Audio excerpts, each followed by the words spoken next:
الحمد لله نحمده ونستعينه ونستهديه ونستغفره ونعوذ بالله من شرور أنفسنا ومن سيئات أعمالنا من يهده الله فلا مضل له ومن يضلله فلا هادي له أشهد أن لا إله إلا الله وحده لا شريك له وأشهد أن سيدنا ونبينا محمدا عبده ورسوله اللهم افتح علينا حكمتك وانشر علينا من خزائن رحمتك يا أرحم الراحمين اللهم رب اشرح لنا صدورنا ويسر به أمورنا واحلل عقدة من ألسنتنا يفقهوا أقوالنا أما بعد.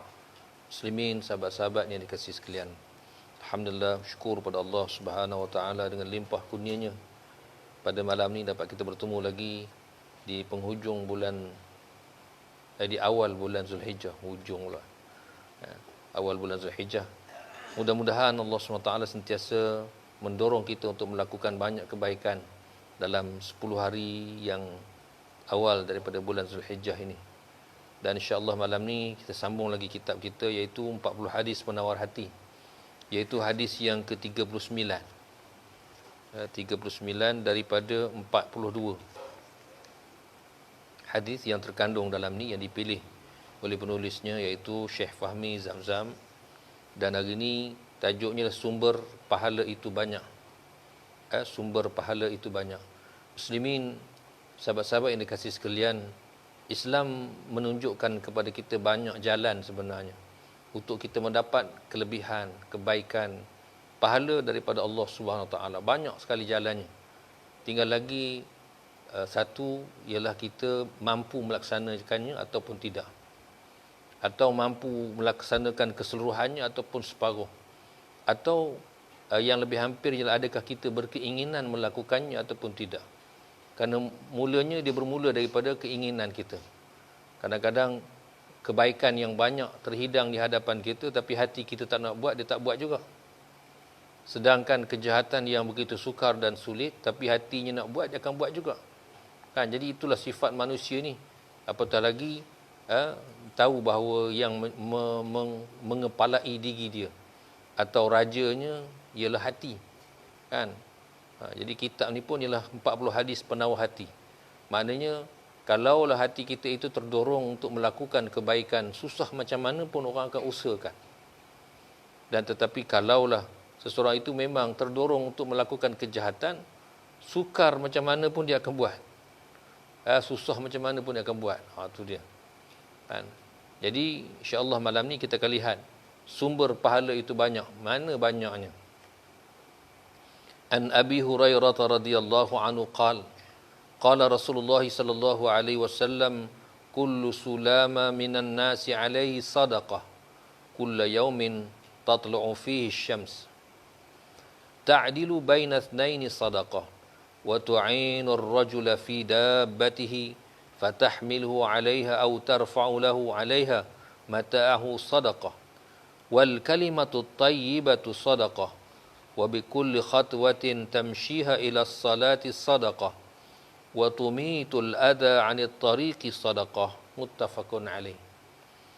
Wa rawahu Muslim aidan fi riwayatin Aisyah radhiyallahu anha qalat qala Rasulullah sallallahu alaihi wasallam innahu khuliqa kullu insanin min bani Adam ala 60 wa 300 mifsal faman kabbara Allah wa hamidallah wa hallala Allah wa sabbaha Allah wa astaghfara Allah wa azala hajaran an tariqin nas aw shaukatan aw azman an tariqin nas aw amara bima'rufin aw naha 'an munkar adada 60 wa 300 fa innahu yamshi yawma idzin wa qad zahzaha nafsahu 'anil nar.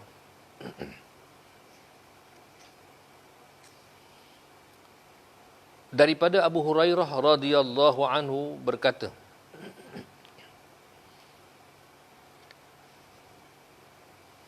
setiap sendi daripada manusia hendaklah memberikan sedekah pada setiap hari yang terbit padanya matahari. Berlaku adil antara dua orang yang bertelingkah adalah sedekah. menolong orang lain pada binatangnya, yakni kenderaannya, maka engkau menolongnya menaiki kenderaan atau membantu mengangkatkan barangnya ke atas kenderaannya adalah sedekah. Perkataan yang baik juga sedekah. Setiap langkah yang engkau jalani untuk pergi sembahyang ini berjemaah juga sedekah. Engkau menyisihkan apa-apa yang dapat mengganggu di jalan itu sedekah. Hadis riwayat Imam Bukhari dan Imam Muslim.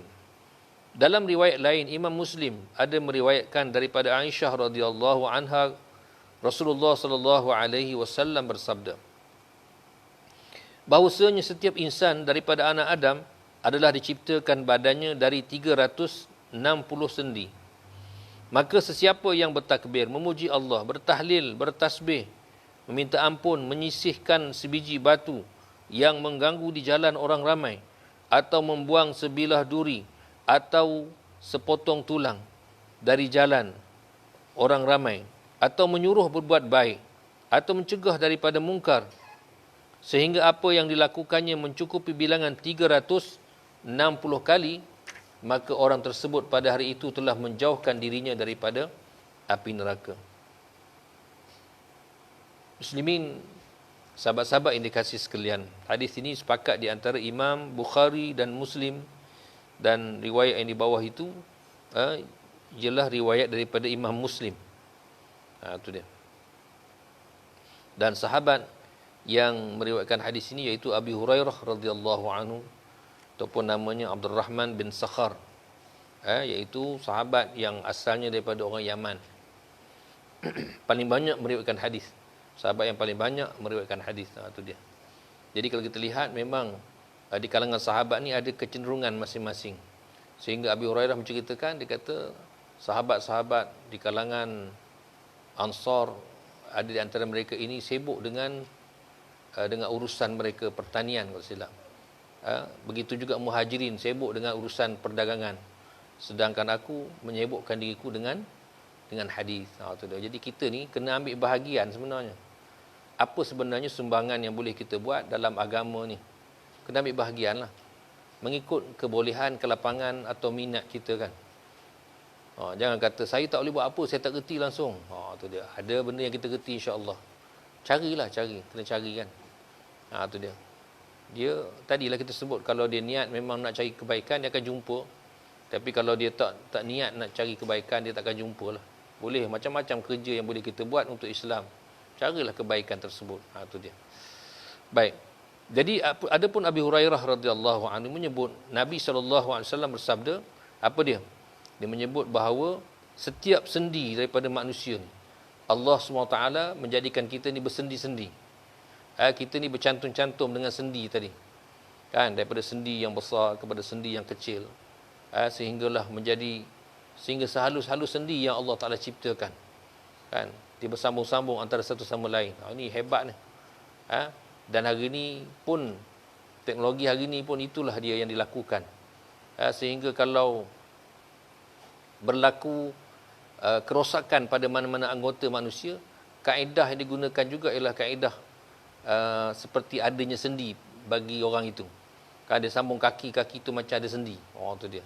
Adalah kaedah yang dia lakukan. Jadi sebenarnya ini semua adalah kita kata meniru ciptaan Allah SWT, iaitu sendi-sendi yang dicipta oleh Allah Ta'ala daripada atas sampai ke bawah. Begitulah di bahagian tangannya. Jadi kata Nabi SAW, sendi-sendi ini dia kata boleh bermanfaat untuk melakukan sedekah. Setiap hari, iaitu yaumin, kulla yaumin tatlu'u fihi syams. Setiap hari lah. Setiap hari matahari terbit. Maknanya apa? Maknanya kita tengok di sini, Nabi SAW memperluaskan pengertian sedekah. Yang mana kita faham bila sebut sedekah itu dia mesti mengeluarkan harta sahaja. Keluarkan harta kita kata sedekah. Kadang-kadang orang yang banyak mengeluarkan harta, dia tengok orang tak keluar harta, kata kamu ni langsung tak sedekah. Rupanya dia tak faham sedekah itu bukan hanya melibatkan harta. Mungkin bagi orang yang ada kemahiran, sumbangan sedekahnya dalam bentuk kemahiran dia, tenaga dia, mungkin masa dia, atau apa-apa saja selain daripada wang ringgit. Adapun yang sedekah dengan wang ringgit, itu sedekah juga. Sedekah.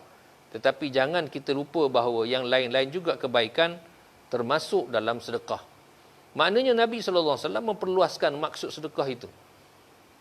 Nak bagi kita terbuka.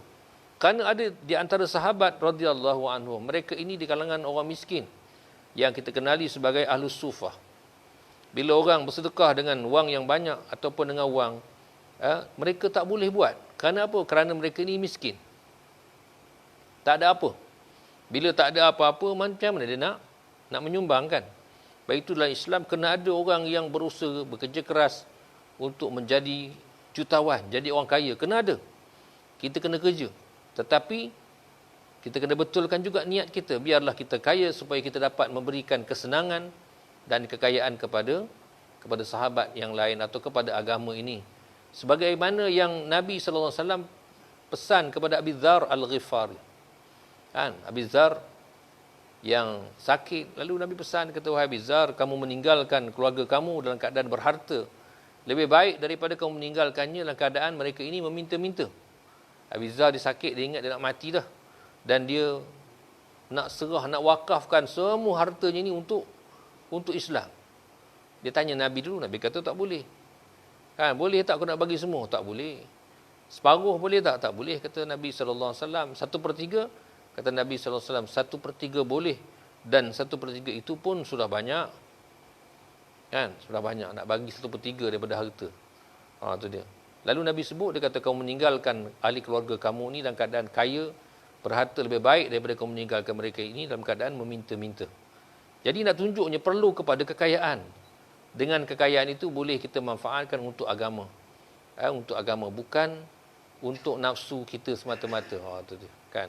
Yang masalahnya kita tak kuat mana kan. Bila dah kaya habis, lara kita, lalai. Kan? Itu dia, lalai. Itu yang kacau situ. Tapi hakikatnya kekayaan itu bukanlah satu kesalahan. Cuma yang salahnya ialah orang yang memiliki kekayaan itu sahaja. Kekayaan tidak salah, Islam menggalakkannya. Jadi bukan hanya sekadar itu sahaja dalam bentuk pemberian dan pengeluaran harta. Tapi sahabat-sahabat miskin di kalangan Al-Sufah ni menangis kerana mereka tak boleh buat apa yang disarankan oleh Nabi SAW. Lalu inilah yang Nabi ajar kepada mereka supaya mereka ini bertasbih, bertahmid dan juga bertahlil. Sebanyak 33 kali dan cukupkan 100 Nabi ajar kepada mereka. Itu dia. Jadi rupa-rupanya sedekah ini bukan dalam bentuk harta sahaja. Dalam hadis ini diperluaskan lagi. Dan kita nampak, selama ini banyak sedekah yang kita buat. Banyak kebajikan yang kita buat. Kalau kita faham maksud sedekah itu. Baik. Lalu kata Nabi, kulla yaumin tatlu'u fihi syams. Tiap-tiap hari kita boleh buat. Apanya? Amalan sedekah ni boleh buat tiap-tiap hari. Bukan hari ni sedekah, besok tak sedekah. Boleh saja tiap-tiap hari. Kalau kita faham maksud dia. Apa dia? Yang pertama kata Nabi, ini beberapa contoh. Ta'dilu baina tsnaini sadaqah. Kamu mendamaikan dua orang yang bergaduh itu adalah sedekah. Itu dia. Kan ada orang yang bermusuhan, kita menjadi orang tengahnya, kita damaikan mereka. Perbuatan itu dikira sebagai sedekah. Orang bergaduh kan. Itu dia. Terutamanya dia melibatkan rumah tangga, kan, kita damaikan. Atau tak kiralah jiran dan sebagainya. Maka perbuatan tersebut dia merupakan satu kebajikan, jalan pahala yang Allah Ta'ala berikan. Itu dia. Kan? Cabaran tu nak buat kerja tu kan, bukan senang nak jadi orang tengah ni. Setelah orang tengah pula bergaduh, kan, dia campur sekali, dia pun kena sekali. Tu berat sebenarnya. Lagi kata Nabi, wa tu'inur rajula fi dabbatihi fatahmiluhu 'alaiha aw tarfa'u lahu 'alaiha mata'ahu sadaqah. Iaitu orang yang menolong orang pada tunggangannya. Kita tolong orang.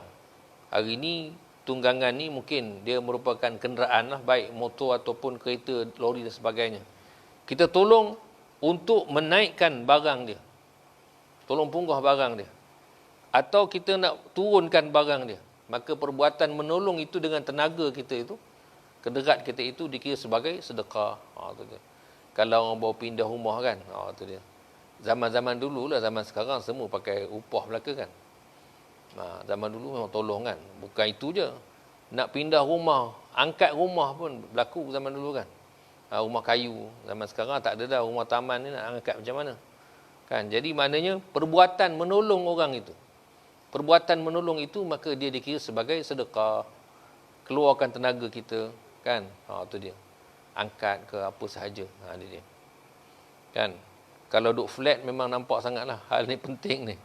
Kan orang bawa pindah nak angkat peti air naik atas. Tu kacau tu, kan?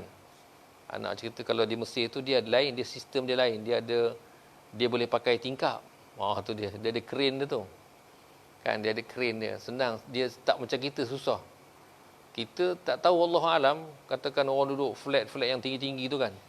Nak bawa barang naik atas macam mana tahu? Macam mana dia buat? Angkat lah. Lift lah. Yalah angkat lah tu. Kan? Yang anak tu cerita daripada di Mesir tu dia ada crane dia. Sebab itu rumah-rumah dia flat dia tapi tak tinggi sangat lah. Dia memang ada satu tempat macam beranda yang menghadap jalan. Beranda tu pintunya besar sikit. Jadi dia ada macam apa kita tengok ya. Macam turun kapal terbang kan, beg tu turun jalan. Macam kita naik tu lah tangga berjalan tu. Pergi dekat Tesco mana kan, tangga berjalan tu kan. Dia macam itu. Jadi barang tu naik atas, kalau turun kan. Kena bayar lah. Jadi senang sikit. Dia turun direct ke rumah itu. Turun kan. Itulah wallahu alam, tak tahulah kan. Tapi kadang-kadang bagus tak bagus itu tak tahulah. Cerita teknikal dia macam itu kan. Kita lain caranya. Jadi sistem ataupun apa yang disebut oleh Nabi SAW ini sebenarnya realitinya berlaku dalam hidup kita lah. Kan? Nak memunggah barang kan, turun bawa naik. Tu dia. Jadi perbuatan itu dikira sebagai sedekah. Walaupun kita tak keluar belanja, kita keluar tenaga kita. Tenaga kita kan. Tu dia. Ini nak tunjuk bagaimana Islam memperluaskan maksud sedekah tadi dengan tenaga. Wal kalimatu thayyibatu sadaqah, dan perkataan yang baik itu dikira sebagai sedekah. Maknanya bila kita cakap satu benda yang baik, maka itu satu sedekah. Termasuk bila kita menulis satu benda yang baik, maka dia dikira sebagai sedekah. Kan? Ayat ni pun sebenarnya bunyi senang tapi susah. Biasanya perkataan kita tu diselit dengan apa? Benda-benda yang pedas yang menyebabkan orang terasa. Kan? Kita ada benda-benda yang kita melukakan hati orang. Jadi Nabi ajar kita cakaplah perkataan yang baik. Sebab itu Nabi kata man kana yu'minu billahi wal yaumil akhir falyakul khairan aw liyasmut. Sesiapa beriman kepada Allah dan hari akhirat hendaklah dia bercakap baik ataupun dia diam, kan? Kalau tak boleh cakap baik, diamlah. Tu dia. Tapi kita dah aku tak kira, aku nak cakap juga. Tak puas saja, tak lepas saja, nak lepaskan juga. Bila nak lepas tu kira dosa dah tu, kan? Nak lepas tu dia nak bagi juga orang terasa hati. Itu yang Islam larang tu. Jadi dia suruh kita bercakap perkataan-perkataan yang baik. Mana lagi perkataan yang baik? Tentulah peringatan daripada Allah. Mengajak orang kepada Islam, kan? Itulah perkataan yang baik. Tu dia. Wa man ahsanu qawlan da'a innani minal muslimin. Tu dia. Siapa lagi baik perkataannya? Itulah dia perkataan yang baik. Kan? Kita ajak orang kepada Allah. Dia melakukan dan perkataan yang baik.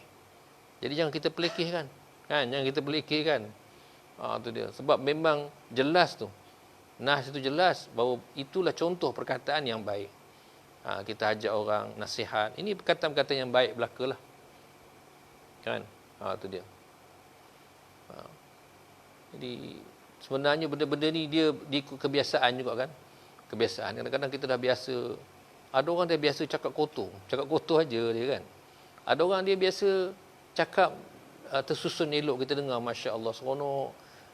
Seperti makanan yang kita telan sebiji-sebiji, kita dengar perkataan dia, kita hadamkan perkataan dia. Menarik sungguh perkataan dia. Dan berbagai-bagai bentuk. Tapi yang lebih ialah kepada kebiasaan kita. Kalau kita dah biasa dengan benda-benda yang baik, insya-Allah yang akan keluar itu juga adalah benda yang baik. Dan lazimnya yang keluar daripada mulut kita ni itulah yang terbit daripada hati kita. Kan? Daripada hati. Dia tak susah juga nak keluar daripada mulut benda yang tak terbit daripada hati, susah. Lazimnya itulah yang keluarnya, kan? Tu dia. Tapi tak tahulah orang melatah tu macam mana kan. Dia melatah tu kita pun tak tahulah, mungkin dia dah pasal ada perangai melatah tu nak buat macam mana. Jadi maknanya sedekah itu ialah perkataan yang baik. Bila kita sebut orang dengar lapang dada orang. Lapang dada dia. Baik, lagi wa bi kulli khatwatin tamshiha ila salati sadaqah. Dan juga setiap langkah yang kita lakukan demi menuju kepada sembahyang, maka itu pun sedekah. Orang yang berjalan, jalan kaki, dia langkah, atau mungkin dia berkenderaan, semuanya itu dikira sebagai sedekah di sisi Allah Subhanahu wa taala. Itu dia. Kan?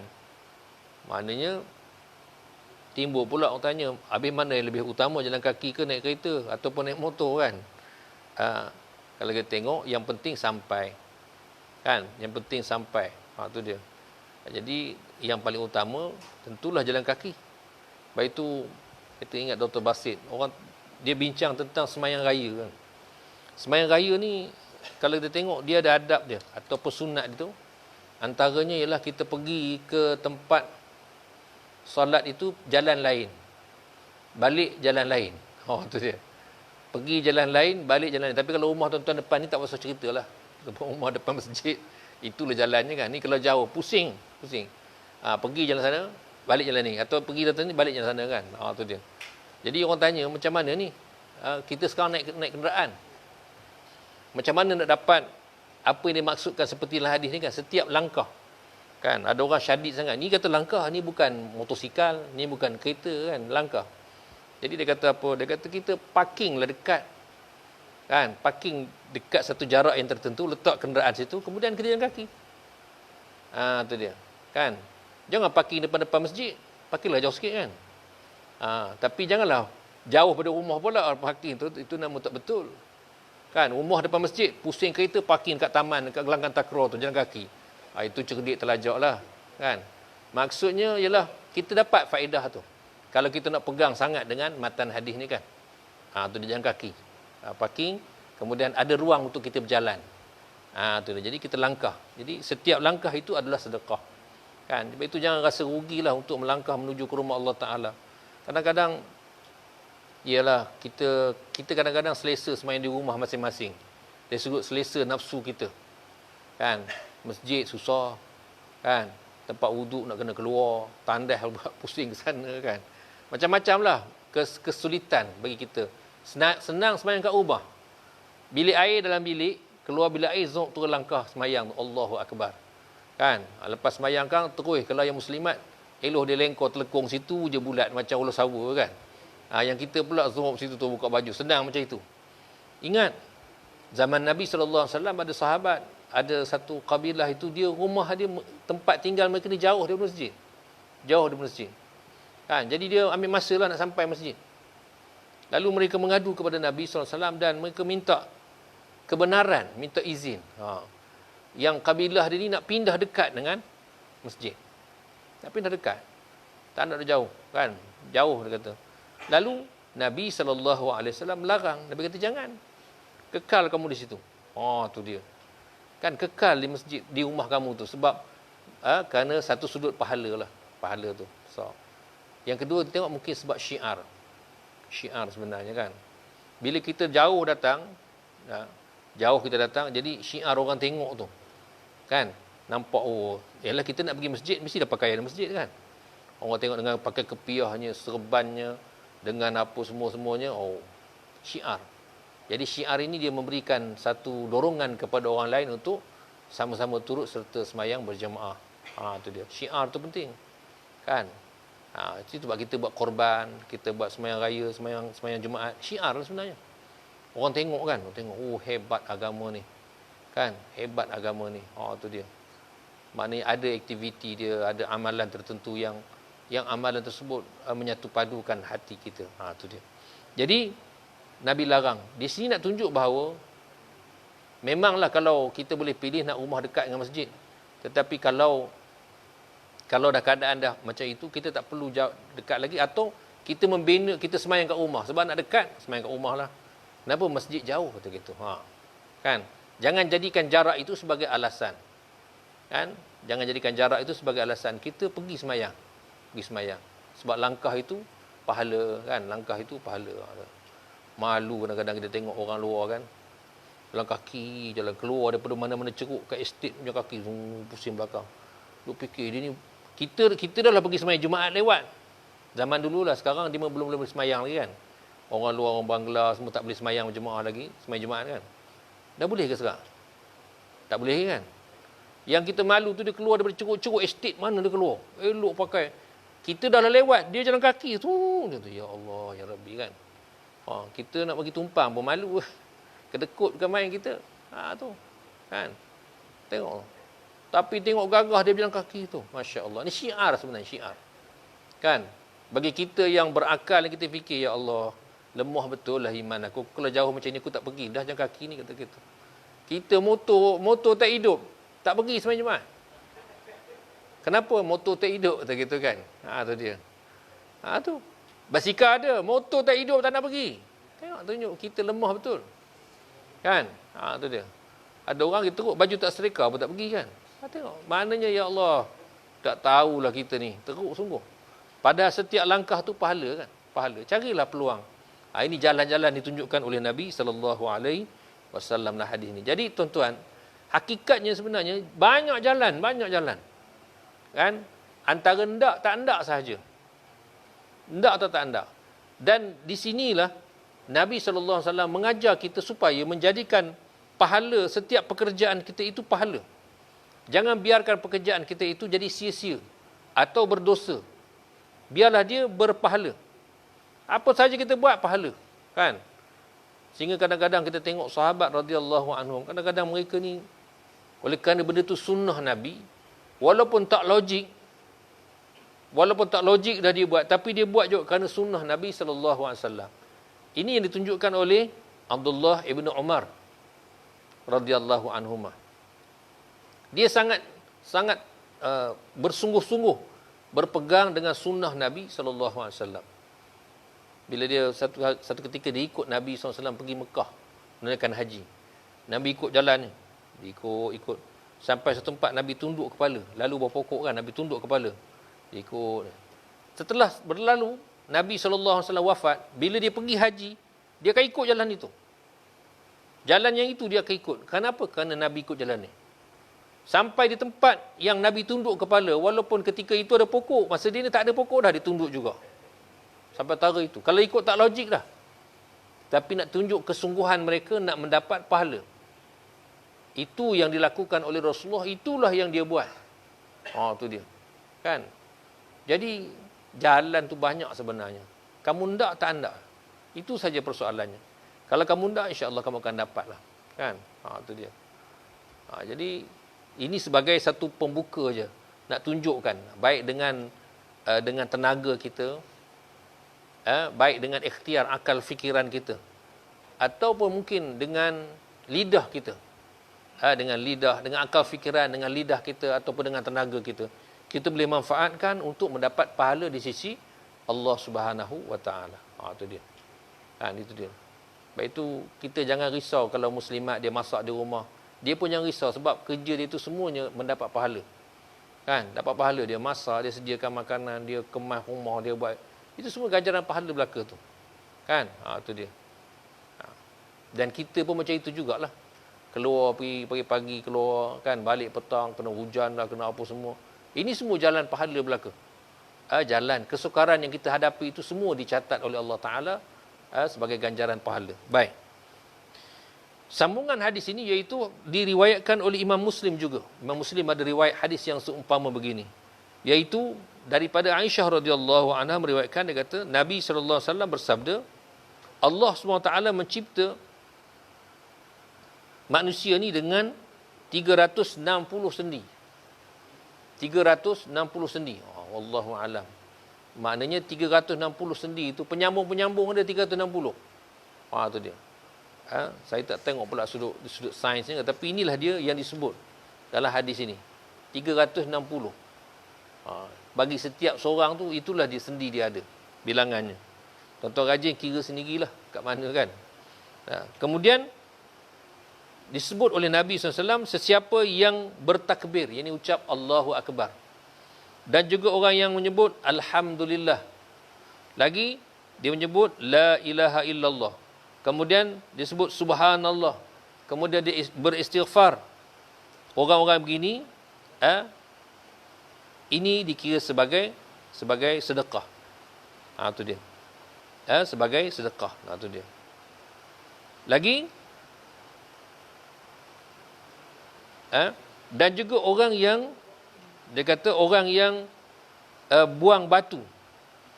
Dia buang batu-batu yang ada jalan yang mengganggu orang, dia buang. Lagi apa lagi orang ini dia menyuruh kebaikan dan mencegah kemungkaran. Lagi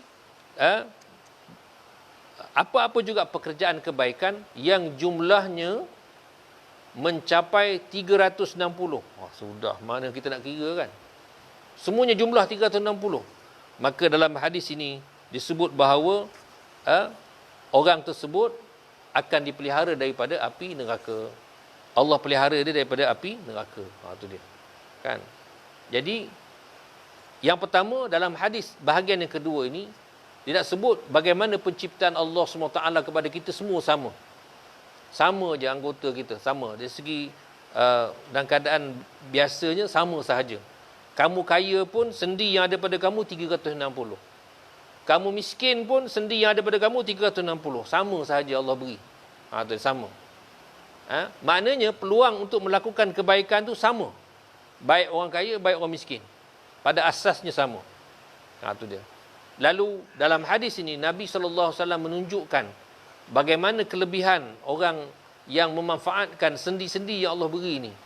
Yang akhirnya kebaikan yang dia buat itu mencukupi 360. Kan? Kita pun tak kira sebenarnya. Tak kira. Tapi nak sebut tentang besarnya ganjaran daripada Allah terhadap orang yang berterusan lepas satu kebaikan demi kebaikan dia buat. Lepas satu kebaikan dia buat lagi kebaikan. Bayangkan kadang-kadang satu kebaikan yang kita buat tu, kalau kita kira dengan sendi, begitu banyak sendi yang terlibat. Banyak sendi yang terlibat dengan kebaikan yang kita, satu kebaikan kita buat. Jadi dia mendorong kita supaya kita buat kebaikan demi kebaikan. Sehingga jumlahnya 360. Lalu Allah SWT memelihara orang tadi daripada api neraka. Itu dia. Memelihara dia daripada api neraka. Ini kita kata rahmat Allah SWT. Yang Allah nak beri kepada sesiapa yang dia kehendaki. Allah boleh beri. Baik itu jangan kita merasa jemu. Jangan kita merasa bosan daripada melakukan kebaikan. Dalam apa juga keadaan. Jangan putus asa. Bagi kebaikan. Bagi kebaikan. Walaupun yang kita terima itu ialah keburukan. Kadang-kadang biasalah orang buat baik ni dia akan terima buruk. Kan zaman kita ni macam itulah. Orang yang berusaha buat baik, dialah yang akan terima keburukan. Sebaliknya orang yang buat jahat, dialah yang terima kebaikan. Akhir zaman memang macam itu. Itu dia. Jangan putus asa. Jangan rasa jemu dengan kebaikan itu. Buat saja, buat saja. Sebab matlamat kita ialah nak mendapat keredaan Allah. Bukan nak mendapat redha manusia. Teruskan, teruskan. Itu dia. Sama ada orang suka tak suka itu kerja dia. Yang penting kita laksanakan tuntutan agama ini, iaitu melakukan kebaikan yang berterusan. Maknanya ukuran dalam kehidupan kita pahala tadi. Kalaulah boleh kita diberi pilihan satu antara dua, maka carilah yang pahalanya besar. Kalau satu berpahala, satu tak berpahala, tentulah yang pahala kita pilih. Kan? Kalau perkara tersebut sia-sia, tak ada faedah apa-apa, dosa pun tak, tinggalkan. Itu dia. Ini sifat orang mukmin. Sifat orang mukmin. Sayangnya inilah yang tak ada pada anak-anak kita hari ini. Sehingga dalam diri mereka, dalam kehidupan mereka ada bahasa lepak namanya. Dia lepak kan. Apa pahala yang dia dapat melalui lepak? Tak ada. Ada istilah fly, kan? Fly. Apa yang dapat fly? Budak kita pandai fly, terbang. Ingat Superman-nya, rupanya anak-anak kita fly juga. Dia patut duduk di satu tempat pada waktu itu kat sekolah. Pergi sekolah tak ada. Kan? Balik tanya kamu ke mana? Saya fly bapak, dia kata gitu. Kan? Maknanya lebuh. Lebuh lah cakap orang Perak. Fly ni. Hilang mana tau? Pergi ke mana? Tesco baru buka, dia lepak kat Tesco. Tu dia. Kan? Jadi maknanya dalam minda anak-anak muda dia tak ada benda-benda ni. Kan? Dia ada, yang ada agenda dia racing motor. Apa faedah racing motor? Tak ada. Tak ada. Kan? Itu yang ada. Kan? Dan kita sebagai bapa atau ketua keluarga atau dalam masyarakat ada kuasa, ada peranan. Kadang-kadang kita sendiri pun tak mampu nak menunjukkan contoh yang baik kepada dia. Kan? Kita tanya, anak tanya, mak, ayah ke mana? Ayah kau fly. Gitu. Mana? Kedai kopi. Oh, fly kedai kopi. Ayah ada kan. Ayah pun fly juga. Lebuh lah macam tu. Kan? Atau terbalik pula anak tanya ayah. Ayah, mak ke mana? Alah, mak kau fly lah. Kata, kat mana? Tu, ahli mesyuarat tingkap. Kata gitu kan. Habis, fly belaka.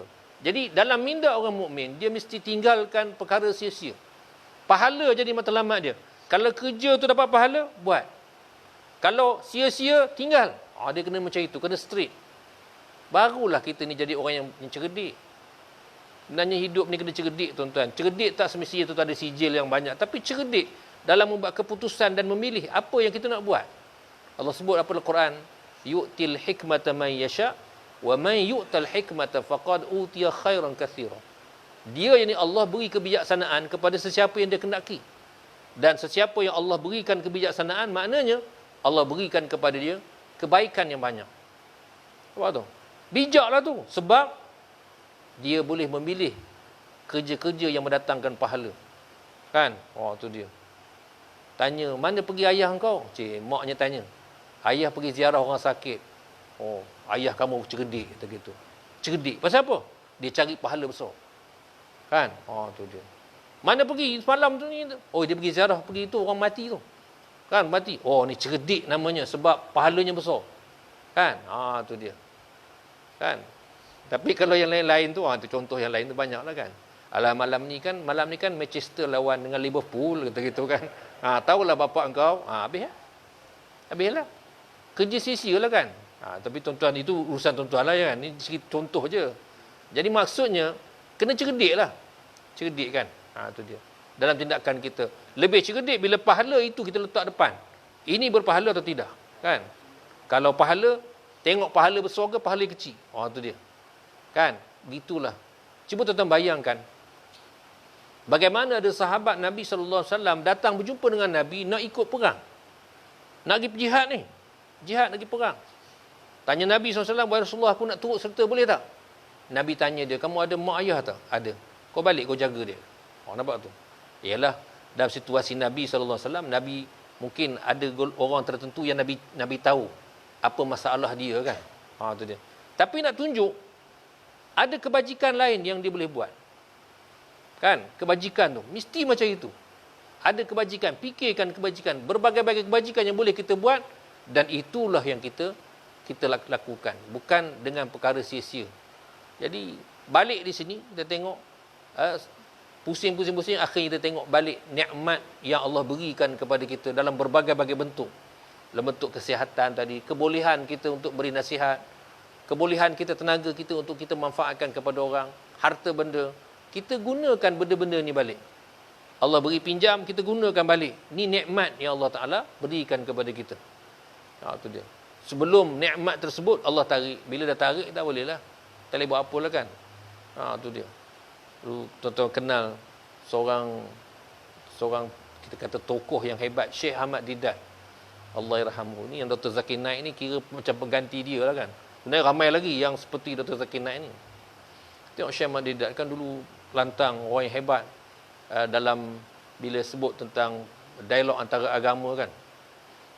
Satu ketika sampai TV3 ni keluar dari TV3 pergi buat temu ramah. Pada ketika itu dia dah terbaring dah dia dah paralyzed, baring je. TV3 temu ramah dia lagi. Tapi nak tunjuk hebat tak hebat orang ni, tengah terbaring itu pun dia boleh bercakap macam dia bagi ceramah lagi. Tuan-tuan bercakap, Masya Allah. Nak tunjuk kelebihan Allah beri kan. Kelebihan yang Allah Ta'ala beri. Sampai boleh diwawancara lagi. Dia boleh cerita lagi tentang Islam. Padahal pada ketika itu dia dah lumpuh dah. Kan? Dah lumpuh dah. Maknanya peluang dia nak buat kebaikan tu ada lagi. Buat lagi kebaikan. Ini juga yang berlaku kepada Dr. Mustafa As-Sibai. Kalau kita tengok kitab, satu kitab sirah tu. Sirah Fiqh Sirah. Di antara dia, Sirah An-Nabawiyah. Dia banyak mengarang kitab. Itu satu kitab dia. Ada cerita dia di saat akhir kematian dia. Dia kena lumpuh juga. Lumpuh. Kan? Jadi anak-anak murid dia datang berziarah dia. Kan? Tanya apa khabar Syekh. Dia kata, kamu tengoklah aku ni. Aku dah lumpuh dah, dia kata. Kan? Inilah khabarnya. Kan? Dah lumpuh. Tapi kamu tengok rahmat Allah kepada aku. Allah Ta'ala matikan anggota aku sebelah kiri. Kan? Maknanya otak dia yang sangkut tu otak belah kanan lagi. Kan dia bersilang kan? Bersilang kan? Sampai ke atas dia bersilang. Kalau orang yang lumpuh sebelah kiri, otak dia yang short tu otak sebelah kanan yang tersumbat tu. Kalau lumpuh sebelah kanan, dia belah kiri kan? Dia macam itu bersilang. Tu dia. Jadi kamu tengok Allah Ta'ala telah lumpuhkan aku. Tapi rahmat Allah Ta'ala kamu tengok. Allah Ta'ala lumpuhkan anggota ku sebelah kiri. Aku masih ada anggota sebelah kanan. Aku boleh menulis lagi. Tengok tu. Orang yang memikirkan pahala sampai tara tu tuan-tuan. Kan? Kita kadang-kadang sikit je sakit. Kan? Demam sikit je. Bukan demam COVID ni. Demam sikit je kena hujan. Kan? Gatal sangat. Musim hujan pergi siram bunga. Dah demam. Kan? Orang hujan tak siram pokok, dia siram juga. Dah dapat demam. Tak pergi masjid dah kita. Hanya kerana sikit tu kan. Kan? Malu kita sebenarnya. Malu. Ingat dulu ada seorang artis tu sampai berguling masuk masjid kan. Di hujung hayat dia. Sakit-sakit. Pergi juga masjid. Tu dia. Dah tahu kelebihan. Mungkin nak qada balik dan sebagainya. Kita itulah hakikatnya.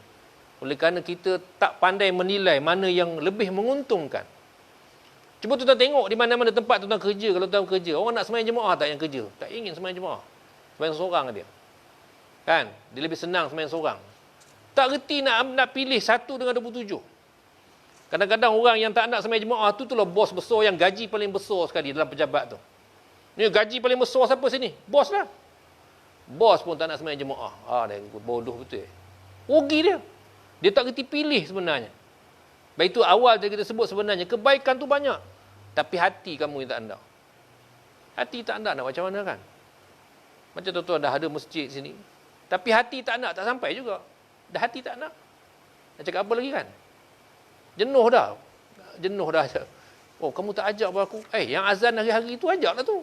Hayya 'alas solah. Kan? Nak ajak macam mana lagi? Kan? Tu dia. Tapi nak tunjuk itulah dia. Hati tak terbuka. Tak sampai dia. Walaupun seruan tu hari-hari dia seru. Tu dia. Rugi kadang-kadang. 1 dengan 27 pun tak boleh menilai. Kan? Tak tahu rugi. Ya Allah, Ya Rabbi. Sebab itu orang menangis tak boleh sembahyang berjemaah. Orang menangis sebab tak boleh pergi berjemaah. Sembahyang Jumaat tak boleh. Sembahyang raya tak boleh. Sembahyang raya ni nangis pasal lain kot. Pasal tak boleh balik kampung. Bukan pasal sembahyang. Menangis sebab tak boleh berjemaah tu. Tapi orang ni dia sembahyang seorang, dia gembira pula. Bagus aku sembahyang dalam bilik kata dia tu. Aircon, tak ada orang kacau. Dia boleh macam itu pula. Kan? Dia rasa rugi sembahyang berjemaah ni. Dia nak tunjuk bagaimana dah tak betul dah. Dia punya penilaian dia tak betul. Tu dia. Jadi tuan-tuan, kita dah baca hadis ini, 2 hadis ini yang berkaitan dengan sedekah ni. Kita dah nampak sebenarnya jalan untuk mendapat pahala, jalan untuk bersedekah tu banyak tuan-tuan. Jangan kita berdolak dalih. Tanyalah hati kita. Tanya hati kita, apa sedekah yang aku nak buat hari ni? Baik dalam bentuk, kita kata dalam bentuk akal fikiran kita. Kita ada idea yang baik. Kita kemukakan. Itu sedekah. Tapi ingat, bila tuan-tuan bagi pandangan idea, bila orang tak ikut, jangan marah. Kan? Tu. Dan kalau orang ikut, jangan bangga pula. Itu kena perangai kita ni, itu masalah perangai. Nak kena baiki ni. Kan? Kadang-kadang kita bagi idea. Aku dah cakap, dia tak mau dengar. Kan? Tak mau dengar. Jangan letak benda tu atas tu. Orang bangun-bangun terentak atas kepala. Contohlah kan. Apa nama tu? Rak tu kan. Aku dah cakap, dia pun tak dengar. Orang tak nak terima. Kita bagi je pandangan kita. Kan? Kamu dah tak jadi jawatankuasa macam mana? Kan? Dan bila dah mesyuarat jawatankuasa kata tak perlu. Dah, biarlah. Tapi kalau idea kita pula orang terima, janganlah pula jadi satu kemegahan. Aku yang bagi idea tu. Sudah. Itu perangai kita macam itulah kan. Jadi, kita kena buang sifat kita nak mencari kemegahan. Niatkan kerana Allah, baru dapat pahala. Kan? Kalau dia satu benda yang diterima, kita kata Alhamdulillah. Mungkin juga orang bersetuju dan orang nampak macam baik. Tapi tak tahulah, mungkin baik sekarang ni, ke depan tak tahu lagi kan. Ke depan tak tentu baik lagi. Tu dia. Jadi kita bersyukur je lah. Tu dia. Jadi gunakan akal fikiran kita. Atau mungkin dengan lidah kita boleh bagi nasihat. Bagi pandangan, gunakan. Kan? Teguran, nasihat, kata-kata yang baik. Atau mungkin dengan tenaga kita. Kan? Ada apa program nak gunakan tenaga kita, nak masak. Ni nak korban kan? Nak korban. Nak sembelih, nak apa semua. Jadi perlukan tenaga, maka kita sumbang. Baik itu saja sumbangan yang boleh kita buat, atau itu di antara cara kita nak cari pahala. Bukan nak cari ekor lembu, nak cari pahala. Kan niat kita cari pahala. Tu okeylah, tak apalah. Pahala tu kan. Tu dia. Tu dia. Iyalah, manusia ni bagai-bagai. Cuma hati tu niat dia dengan Allah. Kita ambil yang zahir je. Kita kira yang zahir, kita buat saja. Kita buat kerja kan. Tu dia. Kalau kita kata hati kita, niat kita ikhlas dan Allah terima amalan kita, kita kata alhamdulillah. Kalau Allah tak terima, kita kata ya Allah tolonglah terima amalan aku, tak banyak dah ni, kita kan. Jangan kita pesongkan niat kita itu. Biarlah kerana Allah Subhanahu wa taala. Jadi rasanya cukup sekali itu dalam perbincangan tentang hadis ini. Murnikan hati kita, cari jalan untuk kita bersedekah setiap hari. Cari jalan. Hari ni dah sedekah ke belum? Belum lagi. Fikir apa jalan dia. Mungkin dia berlaku di kalangan kita dengan anggota keluarga kita. Sedekah juga tu. Kan? Mungkin dengan kawan-kawan sekerja. Atau mungkin dengan jemaah. Mungkin dengan segala-galanya. Kan? Dan berbagai-bagai keadaan. Jadi mudah-mudahan hati kita ni adalah hati orang yang disebut dalam hadis kata alladzina yunfiquna fis sarra'i wad dharra. Mudah-mudahan Allah masuk situlah. Walaupun jelas ayat tu dia lebih kepada harta benda kan.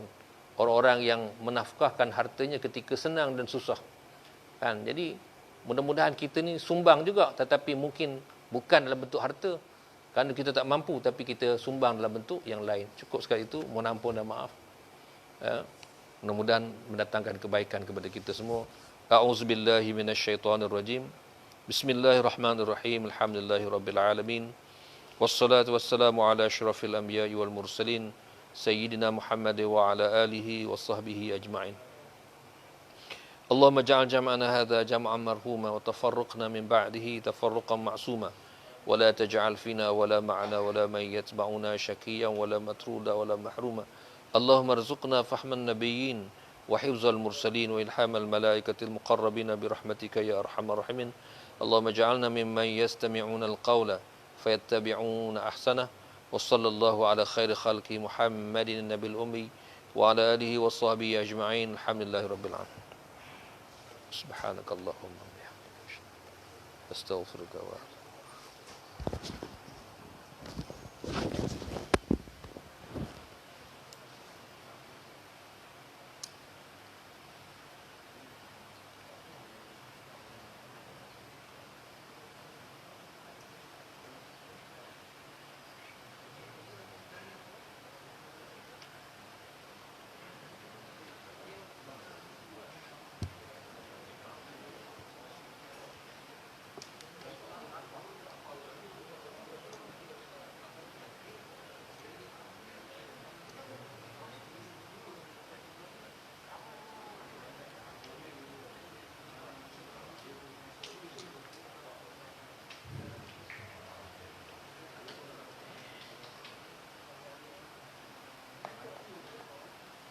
Allahu Akbar.